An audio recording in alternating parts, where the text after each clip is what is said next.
But there are some opportunities here. There are some back road places.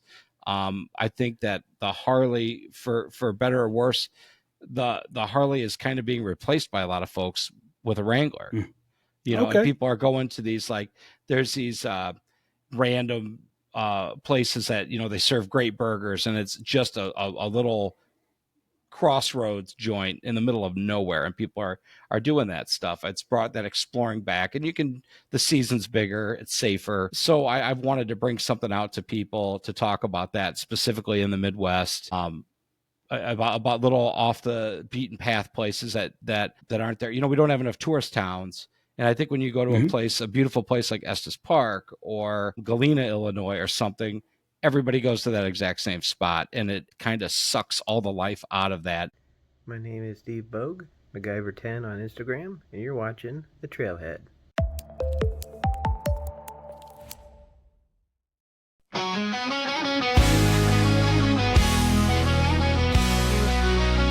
Rev it up, let it roar, I feel the ground shake. Pedal down, dust flying, no time to waste. The trailhead's calling, engine power on a roll. This is where trails start and stories unfold. On the starlit skies, where the wild things roam. Every trail a journey, every Jeep a home. Meet me at the trailhead, where the wild ones run. The dust kicks high and the day's not done. With the road wide open and the dirt in our soul. This is where trails start and our stories unfold.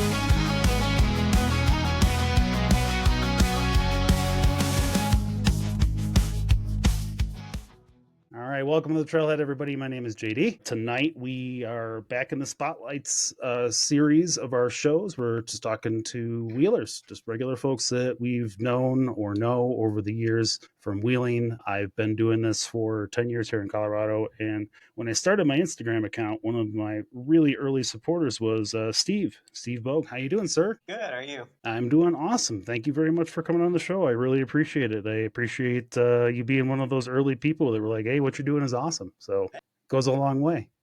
So, and he dragged a friend in today. Monty Duranco, how you doing, sir? I'm doing well. Thanks, JD. Awesome. Well, it's great to have you both on the show. I want to start with you, Steve. Let's start where you're from, where you're at now, just basics. I live in Illinois. I live a little bit east of Bloomington Normal, and I just grew up in the area around here, so I just kind of stayed put. Just corn country. Yeah, I know it. Much. I know it. Yeah. Mm-hmm. We talked about it before. Yep. I'm from Chicago, so the Chicagoland area. So the suburbs in between the city and corn. We only went to the corn to get in trouble, if I'm being honest with you. But that's all right. I think that works for everybody. All right. So you're still there, and then you just travel for wheeling and kind of get out of town for that stuff? Yeah. In Illinois, there's really no place to go for the wheeling unless you go to like an off-road park or something like that. But personally, that's not really like what I like to do. I like to get out into nature and hit the trails and just have fun. Yeah, it was a big transition moving from Chicago to out this way. So I get it. And once you get a taste of it, you just keep wanting to come back for more. Oh, yeah. So what about you, Monty? Are you local and then stayed, or did you end up in corn country somehow? Yeah, I grew up about an hour away from here. I've moved around a little bit, but my wife is we're from about an hour north of here, still in corn country. But my wife actually got me into the Jeeping stuff. She had a Liberty, and she was all about it. She was all about this Liberty 100%. And we got a rare snowstorm. I got a chance to drive in that, and I was really impressed with that vehicle. And then so now here we are. We've had we don't keep them very long. We both currently drive newer Wranglers. She's got a 22, I got a 23, but we've had 5 Wranglers, a Gladiator, 2 Liberties. Good Lord. And like what's the time frame on that? Well, in about 12 years, but I work at a car dealership, and so it's pretty tempting, but okay. We're cruising on what we got right now. We're staying with what we got for a while. Yeah, that's what everybody with a Jeep says. And I don't believe you for a minute.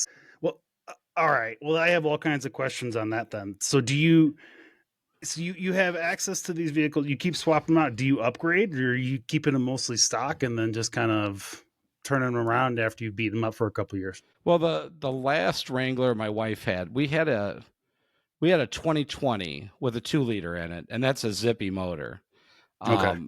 And we put a 2-inch Mopar lift on that, and she's got a good friend that lives in Colorado, and we've gone out there numerous times, and that was probably the first time that we really got a chance to really do something, that required a lift and everything. And I've really been roped in since then. And how long ago was that? That was just like 5 years ago. Okay. Yeah. Typically it starts with a smaller Jeep. Well, not typically. Sometimes it starts with a smaller Jeep like a Liberty or a Renegade, and then you get a little bit of a taste for what a 4x4 like that can do, and then your tastes get more expensive. Quite frankly, they get more expensive. So, Yeah. All right. Okay. Well, so Steve, what are you driving, man? What's your Jeep? It's a 2010 Wrangler JK Sport. It's got a lot of mods done to it. But it's an actual JK. Like here's the thing, folks. It's an actual JK. It's an actual 2-door. Yes. They still exist. We are a dying breed, but we exist. Yeah.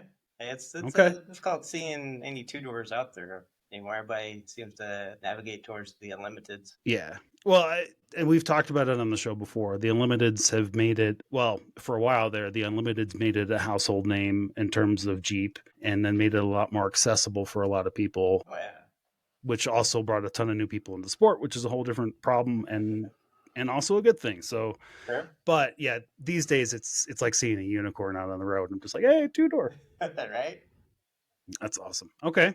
What have you done to it? Do anything special? Like, I take it you've got a lift, some tires. Oh yeah, it's got like a 3.5 to 4 inch Terraflex spring lift. It's got been re-geared to 456 gears with G2 axle chromoly axle shafts. It's got JE rail drive shafts front and rear.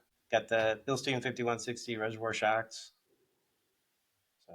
All right, so you're not screwing around, man. That's an impressive build for the Midwest. It's got a rear locker added to it as well. So you, you said it was a sport, so you added all of that stuff to it. That's impressive, man. Yep. That's dedication to a project. How long have you had it? Since around 2012. Okay. When I first bought it. Was it your first Jeep or? No, actually, my first Jeep was a '78 CJ that I had for a few years, and I really liked that Jeep. That's kind of what got me into the whole Jeeping,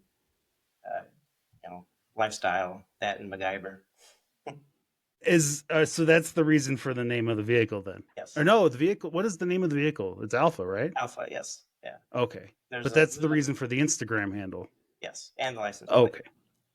Oh, okay. Now that makes sense. All right. I gotcha.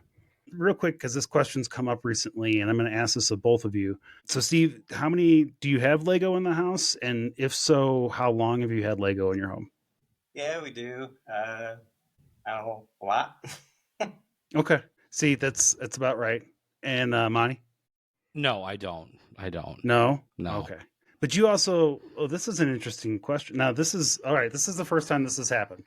And I like this because it makes me wonder if it's related to the way you have kind of gone about your Jeeping, Monty, versus the way Steve does. Because Steve's kind of, I added this and I bolted this. And I feel like your response to it was, let's get the newer one. It's got all this crap on it or whatever. Well, I don't mind saying, Steve can back me up this. I've been a very bad influence on Steve along the way. When Steve started talking about a re-gear, I said, you'd be out of your mind if you didn't put a locker in the back of that thing. I said, you're going to have it apart. You're spending all this money on this thing. You'd be crazy not to put a locker in there then. And and it took some convincing. Well, how much convincing, and did you offer to cut him a check to help? His wife's never going to hear this, right? Sure. Yeah. You're not going to share this with her, right, Steve? Not intentionally. Now, see where I've been though too is it's been primarily it's been my wife driving the Jeep. I had a LX98 LX470 with a 3-inch lift on it, with an old man Emu lift on it. But the Wrangler is newer; it's more reliable. So yeah, it's usually been her vehicle, and the response usually is don't do anything to my car. So I see.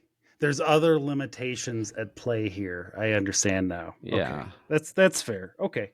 I will say this, by the way, that you're not the first person to tell me that they started with an LX or have an LX in the family someplace, and that they wheel with it. In fact, somebody from Trails Off Road wheels with an LX. Really? Yep. All right. Well, that makes sense. And I only asked that question because I have noticed that there are a lot of I don't even want to say engineers because we're not. Most of us we may play one at work sometimes, but there's a lot of us who we grew up with Lego and we're just like we got a Jeep because either we saw it in like a TV show like MacGyver or something like that, and we're just like, well, you can just bolt anything onto this thing, like, and it doesn't take a whole lot of effort. Now that's a lie that it doesn't take a whole lot of effort, but we didn't know it at the time, and but still, I think it's one of the reasons why I have a Jeep these days, because it's like a Lego set. I can just add stuff to it whenever I want to and take away stuff and buy new parts for it. So Yeah, I'd like to say it's the Harley Davidson of cars. Okay, Because that there's makes so much sense. customization. Like at the dealership, we get people coming in, and I always tell them that when they first start talking about doing mods, I'm like, your wallet and your imagination are your only limitations with this thing. You can go as far and as deep as you want, and it's amazing that you can build this thing out. Like Steve's Jeep here, it's a JK. One could argue, oh, this thing's 14 years old. It drives fantastic. It drives like it was built that way, and it's a testament to putting high quality parts and also picking the correct parts to do it with, and he's certainly done that with his. That's good stuff. Yeah. Well, and we talk about it a lot. Like, you've got to build it to what you actually want to do with it. And sometimes if you're going to be wheeling it hard and you're going to be out in like the sand hollows and you want to make sure you get a roll cage and things like that. But if you're going to be overlanding with a rooftop tent, maybe you got to make sure you got strong axles and things like that to get you through and get you home, because you're usually by yourself. Well, some of us are anyway. So what kind of wheeling do you guys tend to do? I take it you guys wheel together on a regular basis, but without any kind of dedicated wheeling there in the Midwest, and I know there isn't. I think there's a couple of off-road. There might be an off-road park in Indiana. I feel like Todd tried to get me to go to it a couple times, and then he just could not drag me from Colorado back to Indiana. What else do you guys got out there that's within a few hours? Well, last summer, we actually put together a route of some back roads, almost soft roading. Steve and I went through. We even had one creek crossing. It was it was a great photo. It looks like it's super cool, but it was really trivial. But there's some opportunities like that. The Most of poser Instagram shot, is that way, Monty. Yeah, right, Don't right. don't let them lie to you. Don't let them fool you. But you follow the rivers. That's what I tell people. Look for, if you get a topo map like Delorme, and you look for places and you go, hey, there's a squiggle right there, and I see some delineation. It looks like there's some good elevation change. Go there and check it out. I mean, that's I feel like around here that's all we really got.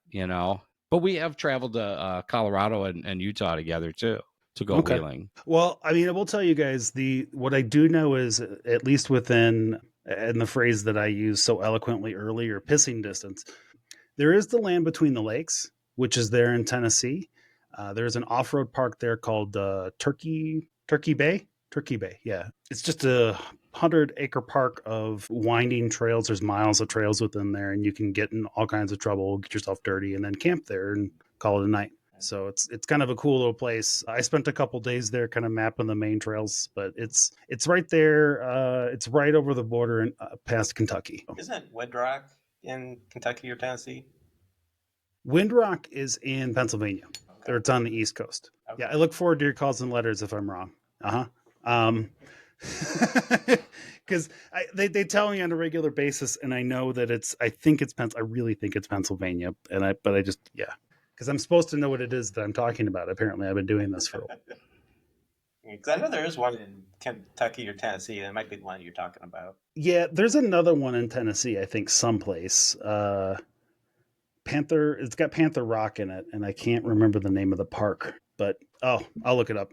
There's Redbird Recreation Area in Indiana that has It's got 2 or 3 of the Jeep, what do you call the trails, that Badge of Honor trails. Okay, yeah. I haven't been there, but I've heard from a lot of people. I think the problem with a lot of those places like that, they're set up not dissimilar from an off-road park, and like, you know, it's almost like a weekday deal is probably better than a weekend deal because of the traffic. Yeah. I mean, honestly, any kind of a park like that's gonna, unless you're looking to be part of a crowd and kind of do that group thing on obstacles and stuff like that, trails for me are the same way. I'd much prefer to kind of go out into the back country on a weekday rather than a weekend, just to run into less people. I get it. All right, so without a ton of wheeling options, and I know you guys have been out west, so we'll talk about that in a second. Have you guys done any interesting trips out east yet, or is that kind of still? I mean, and I say that kind of knowing the answer is probably no, because there's not as much interesting stuff out that way that you can get into trouble with. Actually, it's kind of funny because Monty and I were just talking about this like last week, I think it was, about we're going to get together to try and plan a trip next year. And that idea came up of going out to the New England area to do the NEBDR or any of those other, you know, routes like that, or just go to, you know, like to Vermont that has all those class 4 roads and just do some exploring. Okay. So, and quick aside then, real quick, because it sounds to me, and we probably should have addressed this earlier, what's your kind of go-to for wheeling style? Like, I kind of feel like you guys are more overlander, kind of get yourselves into the backcountry roads. I like the term soft roading. That was kind of that's a really good term for just kind of getting some dirt under your tires and maybe a few rocks here and there without doing some hardcore rock crawling. Yeah, those are the typical trails that they like to do. As Monty has pointed out, you know, when we want to go out and just have fun and do some wheeling and everything, and because at the end of the day, we got to drive these vehicles home again. So we want to go out, you know, break stuff and be broken down somewhere and have to, you know, get towed somewhere or have something fixed. You know, like to be able to get back home. I think one of the reasons I started this show was because I think there are a lot more of us who are in that middle ground, who have the 33 to 37, 35 inch, maybe 37 inch tires and a light lift with a couple of upgrades here and there in terms of strength and sliders and stuff like that. And a winch. Always have a winch. I don't care what the hell it is that you're doing. Have a winch and the recovery tools you need. But we're out there kind of doing those roads, right? We're doing those 3s and 4s out of 10s as opposed to those, 6, 7, 8s and 10s that you really might break something on. Because a lot of us don't have trailers. Were you gonna say something, Monty? Yeah, the bank owns a good portion of mine. Is part of my issue. So out of respect to them, I'm a little bit careful with it. It's their investment as well at this point. And there's nothing wrong with that. Like I hate the phrase built not bought. Like I hate to tell you, but even if you built it yourself, you still bought all the parts for it. And then, that's great for you. Not all of us can wrench that hard. Not all of us need that much, in terms of extra. Like I said, I think there's more of us here in the middle ground doing the middle ground stuff. So, well, and Monty, you kind of alluded to it earlier. What kind of stuff you guys been doing out west? I mean, Steve's gone out there, I've gone out there, and we've gone out there together as well. Okay. Well, what about your solo trips? Well, my wife and I, one thing I think I really liked about going out west and getting into stuff that's a little more aggressive than here, but a road that I know you're familiar with. I do know a little bit about you. I've watched some of these, and Steve had told me when you were writing, that you did some of the reviews on trails and stuff, and I started, looking into that. But that's terrifying. Rampart Range Road. Hey, yeah, it's my backyard, buddy. So I had the last time we were out there a couple of years ago, I had my wife drive that road in entirety. Boy. And it was the right, especially the end there where you're coming back. I mean, we were heading towards Garden of the Gods. Okay. And for her, it was the right level of thrill. And there was a little bit of traffic, and then, it wasn't overwhelming, it got into there's not a whole lot about wheel placement, but, it's common sense stuff, avoiding a pothole and stuff like that. But it was really good. I think that and Onion Creek and Moab are two great roads for people that don't have a lot of, technical skill, but they want to start to taste it. And I think my wife, so, I probably do bark. I probably am kind of a jerk in the car, honestly. But I think that was a good chance for her to do something and her ego needed to do that and feel like, oh, wow, I drove this. Because, I mean, the views on Rampart Range when you get towards Garden of the Gods, fantastic, just fantastic. And you've got spots where the rock is coming up through the gravel and everything. Mhm. That's the kind of things that I've done mostly like with my wife on solo trips. But then when Steve and I have gone out there and stuff, then you got another vehicle. If something happens, you got a way out. I mean, we both have in reaches. And I highly recommend that to anybody that's going to solo, especially if you're in Moab and it's summertime, have an in-reach, it's well worth it. But yeah, obviously when you're with somebody, you could do a lot more aggressive stuff. Yeah.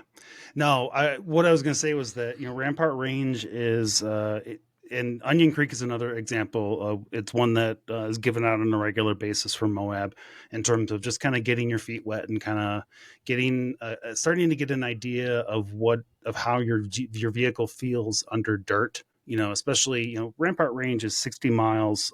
It's a 60-mile long road. It's a Forest Service road that runs from a town called Sedalia to Garden of the Gods there in Colorado Springs. And it was actually built by the Civilian Conservation Corps to help, as part of the labor project, to help people get out of the Great Depression.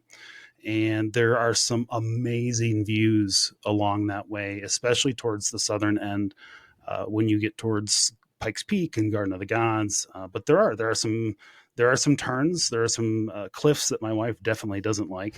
It's not a hard road, but it does have some great offshoots and some great ways to kind of step up what you can and can't do. But it's a great trail for people to get started on. And when you're doing any kind of off-roading, I recommend that you get started slow. Don't let someone drag you out to the Sand Hollow Mountain first and make that your first thing you're doing, climbing rocks with your brand new Jeep. It's going to hurt. You're going to break something and then you're not going to want to do it again. Start slow, get a feel for it. And yeah, those kinds of roads are a great way to do it.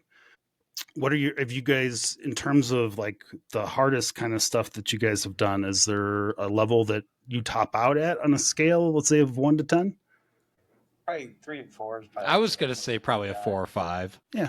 Okay. I mean, that's kind of the edge of like a stock Jeep, right? Like that's kind of where you start getting uncomfortable and you're like, I'm going to break something if I keep going. Yeah. I mean, it's almost like cheating once you start getting a Jeep built, it's, you've got the slightly larger tires. You got the ground clearance. You've got that, but something, I mean, I personally, I'd love to do something a little more, aggressive. I think it gets into that confidence level of when you're with a group of other people too. And, I don't know, maybe Steve has. I haven't been in a good situation where I've had an experienced spotter that I've been working with. I've been working on my own, looking at it. Where's my diff going to be? Really? And so I'm just a lot more careful because I would be in a bad spot if something went south. Yeah. Wait, so you're saying you haven't had a good spotter yet? Like, you felt like you've had a good spotter? Oh, okay, I see. We're throwing shade in the same room. Well, no, I that's nothing against Steve at all. But I'd say the hairiest thing that I've been in was picture frame arch when you get all the way back in Moab. I mean, it's sketch back there. You could definitely, without proper wheel placement, you could certainly shred a sidewall and a tire. That wouldn't be a big deal as long as you could, you get yourself to a spot to change it. But if you don't have any underbelly, any skids or anything, I could see where you could, take out a gas tank or something like that. But honestly, it's I think a lot of us, we're weekend warriors, type of thing. We get out to Colorado or Moab once a year. If we're absolutely lucky, we get there once a year. Yeah. And so it isn't easy. Where we talked about, we're to open the sport up, good, bad, or indifferent, to so many more people. For us flatlanders, I've tried to put together big trips, and you probably know how this works, JD. Steve and I, a couple of years ago, we were trying to get something together. We're like, we're going to get like 6 Jeeps to go. And everybody's on board. Yeah. First time you mention it, everybody's going. And then when it gets down to doing it, it's just 2 people going. Yeah, that's usually what happens. What you got to do is you got to start with 10 and you hope for 6 and hope that not all 10 can actually make it. Yeah. Because you're screwed either way at that point.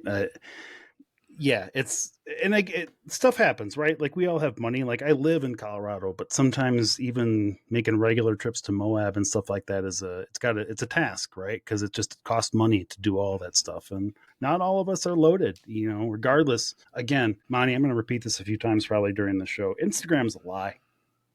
It's all a lie. It's all smoke and mirrors. It's just like everything Outside of the frame of this camera is a hot mess. It's all great behind here with lights and stuff, and it's just a mess everywhere else. And that's a good analogy for Instagram. So it's a lot of us get an opportunity to do that stuff on a more regular basis because we live closer, which is great. But yeah, I would. It would hurt me a little bit to have experienced all of this though, and to move back to the Midwest and then only be able to experience it once or twice a year. There's sympathy to you guys that you can't get out here more often, but there does seem to be this movement of wanting more stuff around the country in general. So more off-road parks seem to be popping up. There seems to be it's harder in the East. It's harder in the Midwest because a lot of this land is established. There's not as much public land as there is out here in the West, but there still is. There's still some public land. There's places where there could be some off-road parks put in. Michigan just opened up all of their DNR and Forest Service roads to the public, which weren't technically legal, which I didn't know 25 years ago. Now they're legal, and over the time, those are going to become harder trails, and it's going to become a destination unto itself. So it'll be interesting to see what happens in the next few years out there. Have you heard about the Trans Wisconsin Adventure Trail? Are you familiar with that? Yes, I am. It is one of the things I looked at doing it. Yeah, it's essentially a backcountry discovery route. Yeah, and now they put one together across northern Minnesota. I was in a group of an online group, but these guys were out of north of Duluth, Minnesota, and they had pushed really hard, and they got a lot of pushback from locals trying to get a trail to go east-west across northern Minnesota, and it's pretty much done. It's not official, but all of the maps are downloadable off of the internet and everything. It's way up north. I mean, unfortunately for someone like us, if we were to drive up there, do that trail in entirety and come back, we could have gone to Colorado. But if you lived there, that would be another story. Well, there's that. And also if you're interested in exploring that area, and, for somebody like myself who hadn't been in that area or wheeled ever in that area, if I was traveling out, towards the Midwest, maybe that's something that I go check out. Because again, the backcountry discovery routes is my bread and butter, right? Like that's where my time and energy is focused at. Yeah, the videos on the rocks, they're great. They do really fun on Instagram.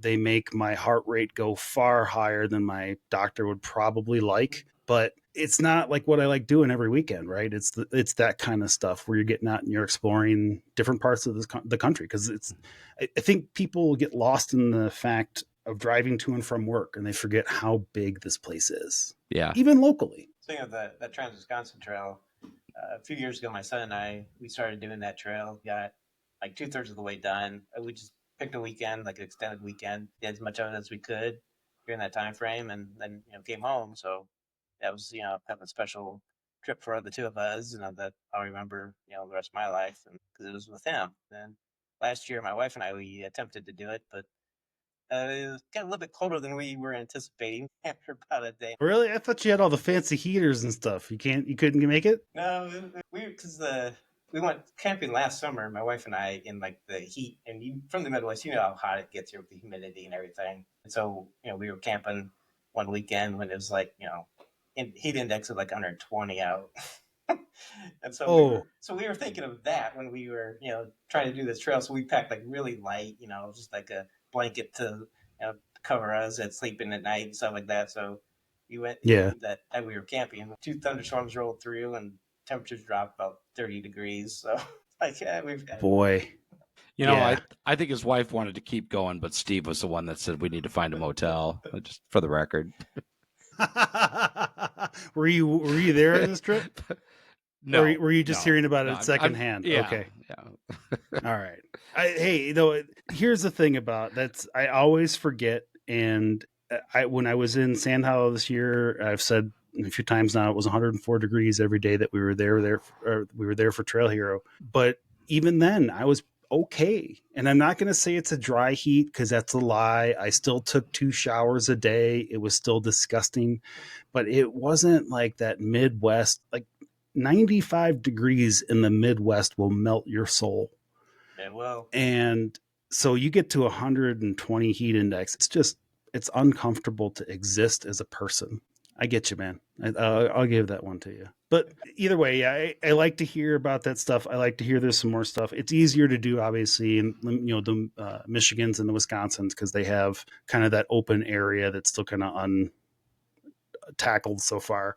But still, I think some of that stuff can happen in the Midwest. I think you can put trails through cornfields. Like people would go do that stupid crap as long as you make it interesting. Throw some boulders in there, or people will do it. Steve, what's your best trip that you've made out west so far? It's probably a couple years ago when Monty and I we did the trip out there. We went to Moab first, and then to Ouray, Colorado, and I spent I was about 4 days roughly in Moab doing different trails, and I think Okay. we did Onion Creek and Huron Pass. Or some of the others like Picture Frame March. So he's talking about Gemini bridges. So I mean, it was really fun being out there experiencing all these trails. That we just don't have the the time or vacation to do it all the time. So it was really fun to be out there to do those, and then hit up Ouray for a couple of days to do a couple of trails there. Do you like Moab or better or Ouray? Honestly, I'm kind of partial to Colorado personally. Moab is definitely worth experiencing. To do the trails stuff because it's different. The red rock and everything, it's really pretty out there, and it's just different than going into the mountains of Colorado to do the trails there. Wait, why do you like the ones in Colorado better? I think just because the shelf roads and the high elevations. My wife, she doesn't like shelf roads, so that's kind of fun to go on those with her. Oh, it's kind of fun to go on those roads with her, he says. How long have you been married, Steve? Be 25 this year. Oh, okay. Your saving grace is probably the fact that you're not allowed or able to do these trails that often. Yep. If you were as close to these trails with that kind of an attitude, you would probably be in serious trouble. I'm just letting you know. I leave her at home for those because she doesn't like it. And I won't scare her anymore. I did that to her once. I took her to the top Argentine Pass, 13,000 feet with no doors on a TJ. Oh, wow. And nope. Never again? Nope. I broke her, I think. I broke her. That wasn't going to happen again. So what about you, Monty? Did you have a preference on that part of that trip that you liked Moab or Colorado better? It's a tough call because the scenery in Colorado, the trees, I mean, Moab is like a vacuum of life. When you get out there and it's so stinking hot and there's some scrub brush there. I mean, everything is, once you get, it's sort of like, just not unlike far eastern Colorado. It's just it's a little depressing in my opinion, and you get back to Colorado and there's but of course if you're in Moab, you go up into the LaSalle Mountains. There's a few trails up there. There was one we were going to go to and we were stoked because we'd been cooking for the last couple of days and we're like, we're going to get up here 10,000 feet. It's going to be great. And there was a forest fire. Remember that, Steve? It was closed. So we couldn't go there. But Colorado, the scenery, there is definitely something about, I think there's certain places you go to, in life, and Colorado is just beautiful. I mean, you understand when people say, I want to move to Colorado, it's, you get it.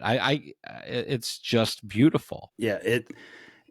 You get out here a couple of times or just once and spend a decent amount of time out here, and you get hooked on the scenery. And yeah, I love Moab. It's interesting. It's real cool to see what your Jeep does on the rock, and because it's a very different kind of terrain. But yeah, there is a mountain range in Moab. It is the LaSalle Mountains, and yeah, it's pretty, but it's a mountain, and that's the extent of your horizon line, and it's cool for a while. The swell is more interesting. If you guys get a chance to go back, the San Rafael swell is far more interesting in terms of geography and stuff to look at.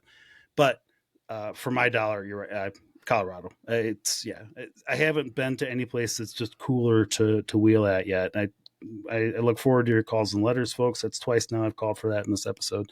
But I want to go to British Columbia and those kinds of places which are still North America. But the scenery, I can't get past it here. You could drive an hour and you're in the mountains and you're at 10,000 feet with alpine lakes, and it's gorgeous. Do you guys have a favorite trail here in Colorado? We've got some trails on our bucket list that we really want to do that we just haven't been able to get out there and spend enough time to do them. Like what? I think Black Bear is definitely at the top of the list that we want to do. Okay. Gopher Pass. Okay. I'll give you some recommendations. Like, if you listen to me long enough, I'll be the first person to tell you. I think Argentine. places like Argentina. I'll always tell you to do Argentina, especially if you're staying in Denver, just because it's so close. Like, seriously. Yeah, there's like Black Bear is interesting. I have not done Black Bear. I'll do it someday, maybe. You can be our But trail guide.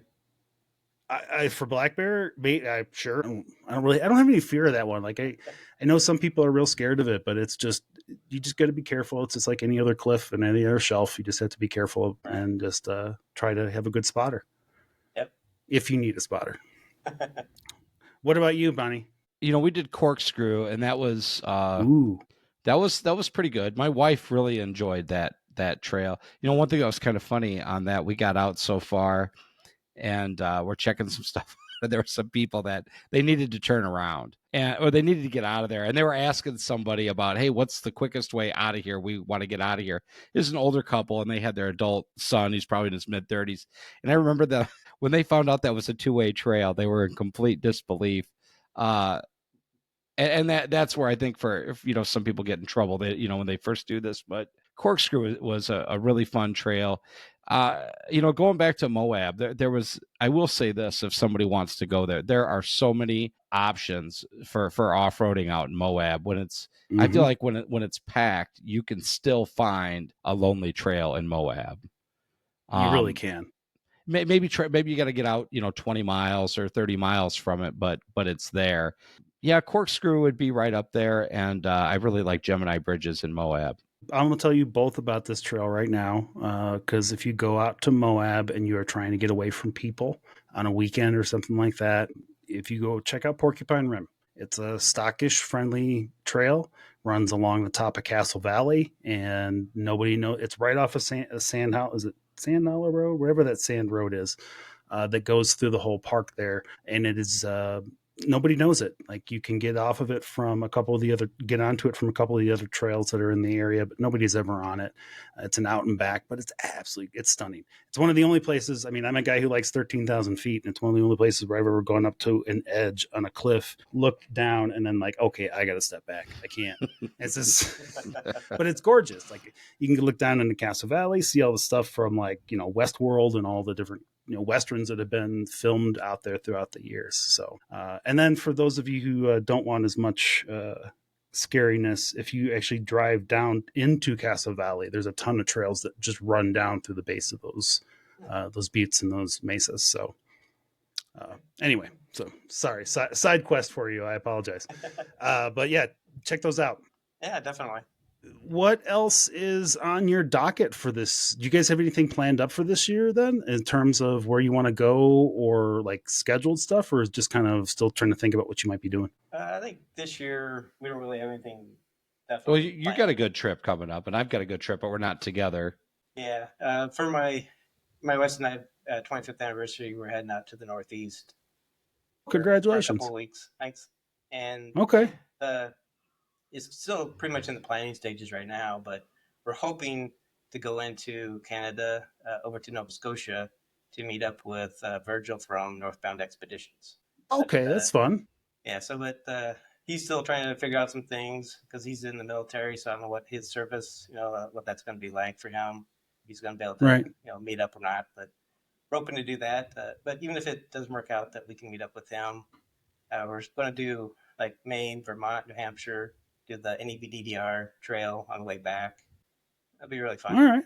Nice. Okay. Hey, any time where you're going to be in a Jeep for a couple weeks, you know, kind of checking out new stuff is a good time for me. So, oh yeah, that sounds like a good plan, man. What about you, Monty? We've got a good friend that lives in Pine Junction area. So we're going to be going out there, I believe in May. The last time we were out there when we did Rampart Range, I should have looked it up, but I hadn't thought about it till now. There was a road that we took that follows a river that is just a little bit west of Rampart Range. And it's right on the banks of the river. And it was gorgeous. Nothing technical about it. 67. And there's some abandoned old businesses and stuff along the way, some eye candy. And my wife really, really enjoyed that trip. I think that's one thing I really love about this Jeeping thing, getting out somewhere, is when, you can have somebody else with you and you're excited about it and you see that they are absolutely thrilled by it. And, I love to travel, and I think that we've kind of neglected a lot of the foothills area, and we hope to do some more exploring. I found a couple other roads in that area that look pretty decent. So we're going to be in that area for about a week in May.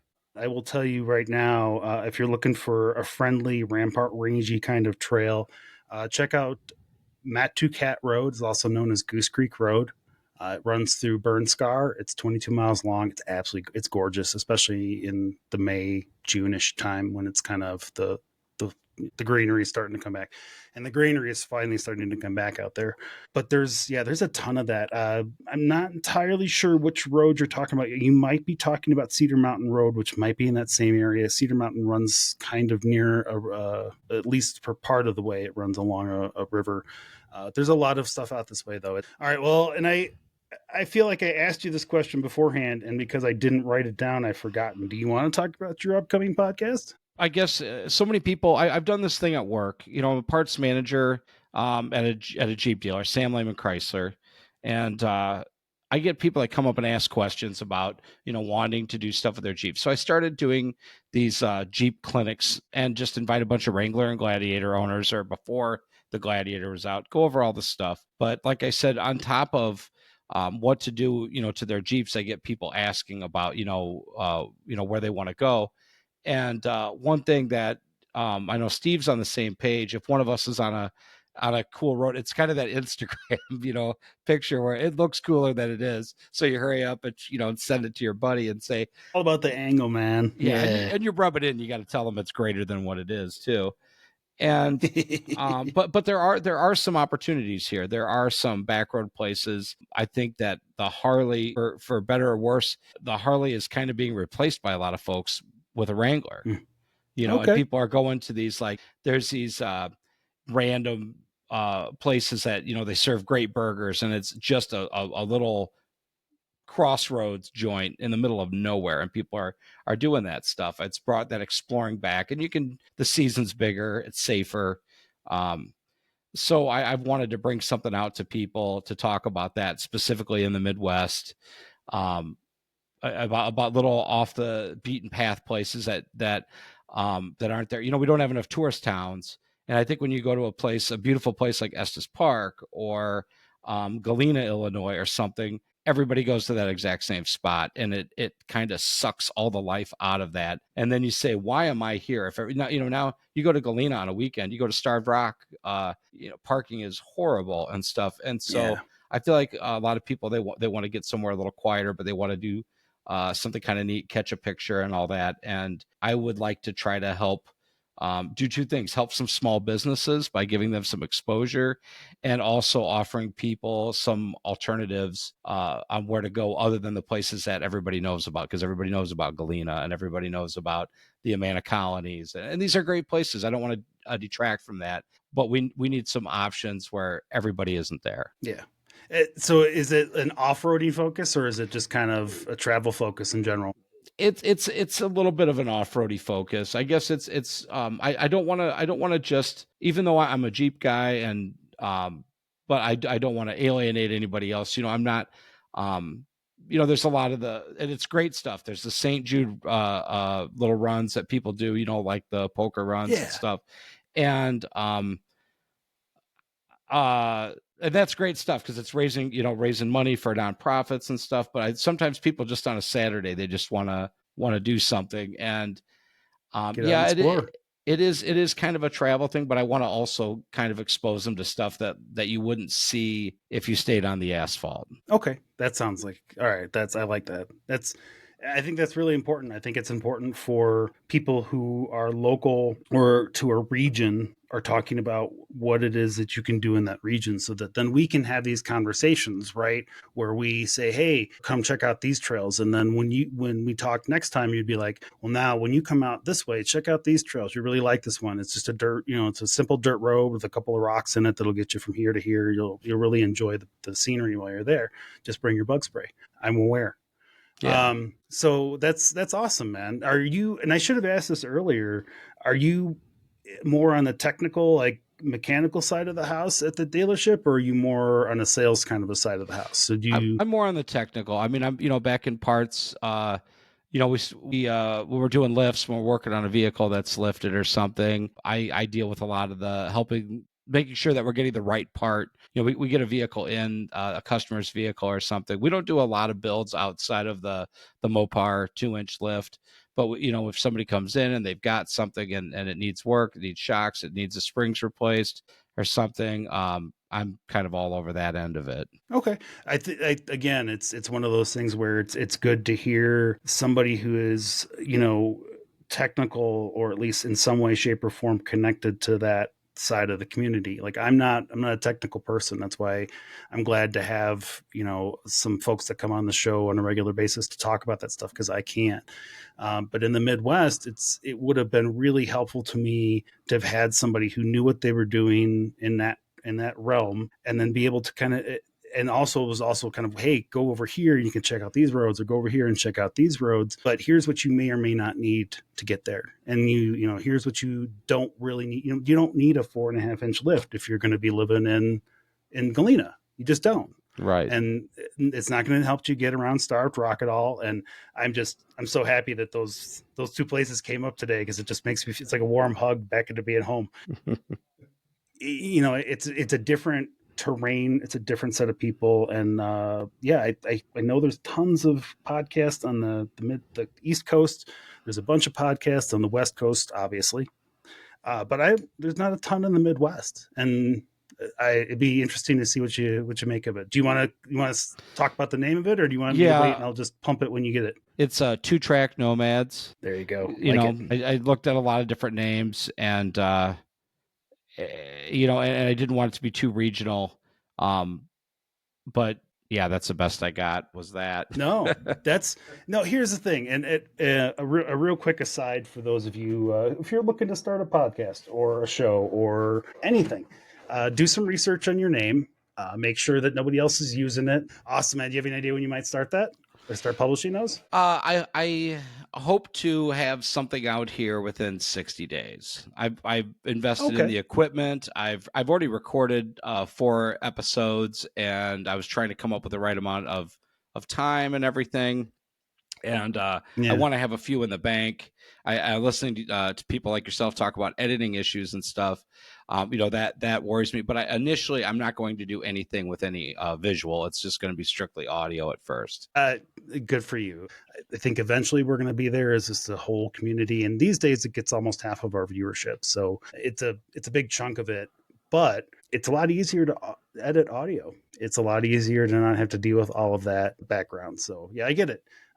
And kudos to you for getting a few, in the can and ready to go. I tried doing that. I am terrible at it, both from a scheduling perspective, partially because people in the off-road community are terrible at keeping a schedule in general, if I'm just being completely honest with you. I'm looking at all of you listening to me right now that have been on the show. I know you know who I'm talking about. And if you feel like I'm talking about you, I'm talking about you. All right.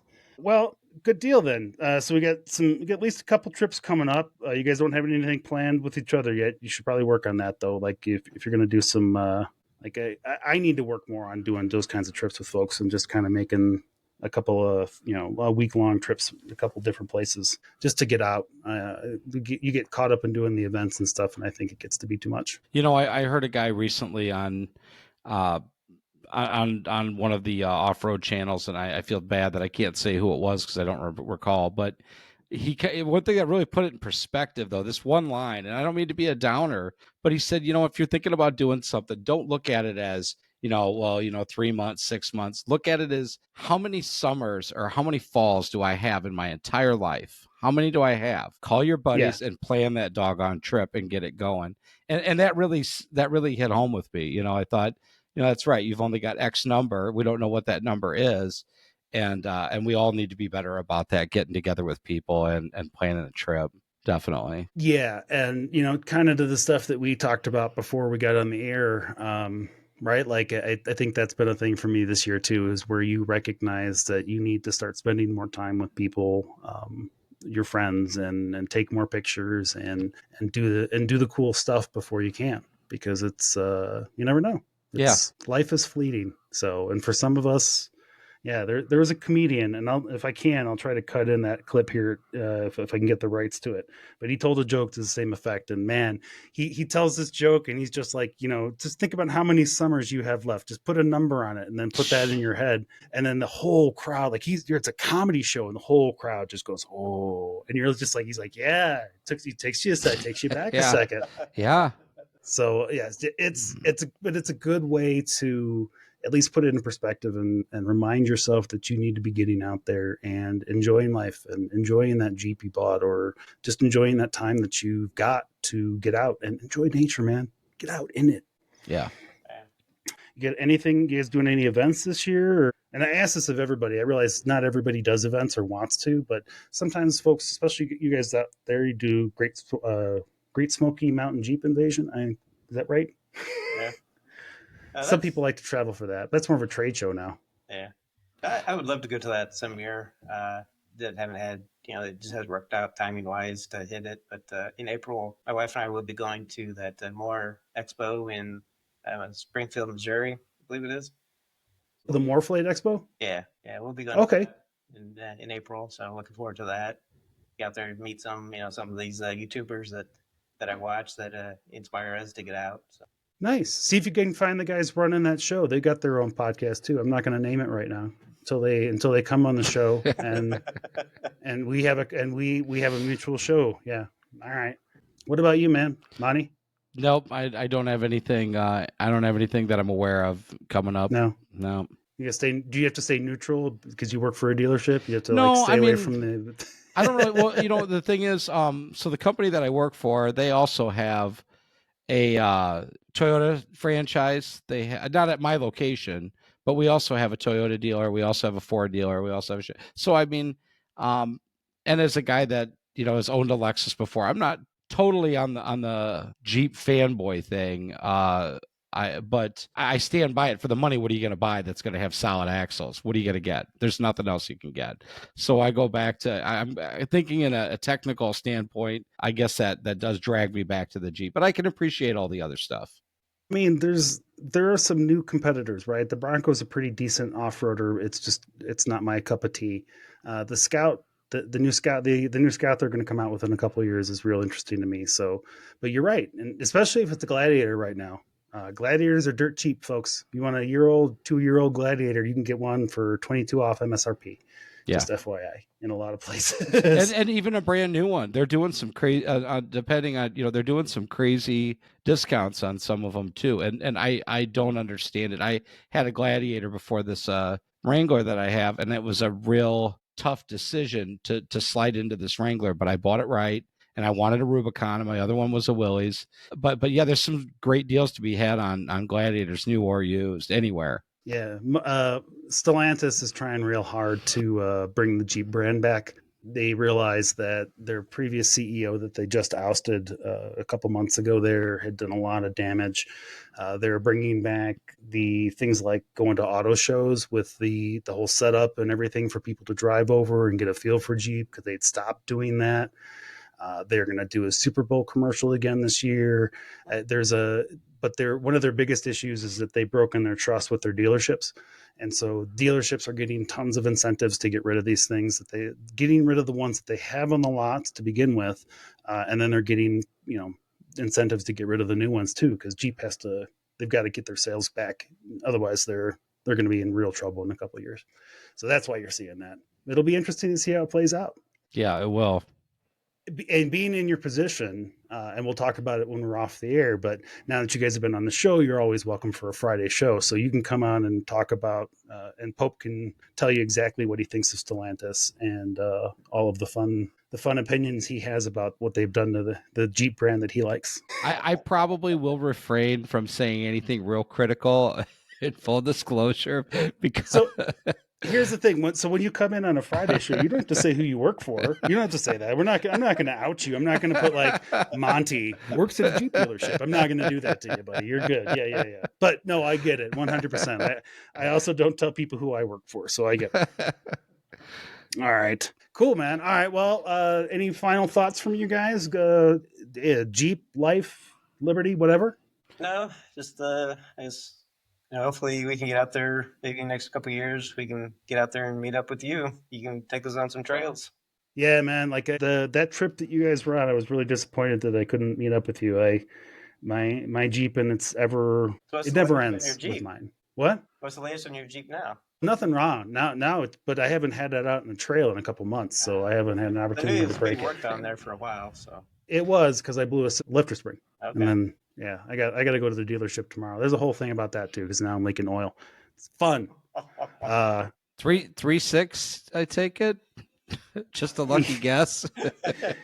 You say that like a man who knows the 3.6 and recognizes why I'm very happy that I have a lifetime Mopar one. Yeah, that lifetime Max Care or lifetime powertrain, either or, that was just a wonderful thing. And anybody that has that, God bless you.